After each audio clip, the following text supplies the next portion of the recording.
সাবরু মহকুমার জলফা বাজারে বাজার কমিটি ও স্থানীয় ব্যবসায়ীদের উদ্যোগে পালিত হলো শনি পূজা। প্রতি বছরের মতো এই বছরও ভক্তি ও ধর্মীয় আচার অনুষ্ঠানের মধ্য দিয়ে এই পূজার আয়োজন করা হয়। বাজার এলাকায় ছিল উৎসবের আমেজ।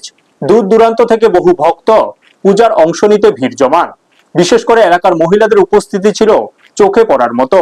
তারা ভক্তিভরে শনি দেবতার আরাধনা করেন এবং পূজার বিভিন্ন আচার অনুষ্ঠানে সক্রিয়ভাবে অংশ নেন। পূজা উপলক্ষে ভক্তদের জন্য বিশেষ প্রসাদের ব্যবস্থাও করা হয়। বাজার কমিটির পক্ষ থেকে প্রায় 3000 ভক্তের মধ্যে প্রসাদ বিতরণ করা হয়েছে বলে জানা যায়। কমিটির সদস্যরা জানান, প্রায় 15 বছর আগে মাত্র 500 টাকা দিয়ে ছোট পরিসরে এই শনি পূজার সূচনা হয়েছিল, কিন্তু সময়ের সঙ্গে সঙ্গে স্থানীয় ব্যবসায়ী, সাধারণ মানুষ ও ভক্তদের সহযোগিতায় এই আয়োজন ক্রমে বড় আকার ধারণ করে। বর্তমানে এটি জলফা বাজারের অন্যতম প্রধান ধর্মীয় ও সামাজিক উৎসবে পরিণত হয়েছে।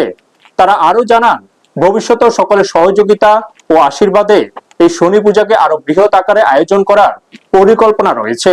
ব্যুরো রিপোর্ট, নিউজ তৎকাল 24।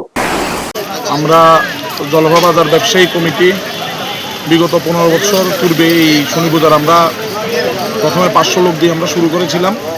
আজকে এইভাবে 15 বছর পরে আস্তে আস্তে জলফার সাধারণ জনগণ, সমস্ত ব্যবসায়ী এবং সবার সহযোগিতায় আজকে আমরা 3000 মানুষের খিচুড়ি এমন মহাপ্রসাদের আয়োজন করতে পেরেছি। এর জন্য সকলকে আমি ধন্যবাদ জানাই। খুবই উৎসব এবং উদ্দীপনার মধ্যে দিয়ে আজকে আমাদের এই সুন্দর অনুষ্ঠান সবাই মিলে সার্থক করার জন্য যে পরিকল্পনা করার জন্য তার জন্য আমি সবার কাছে আমি নমস্কার জানাই।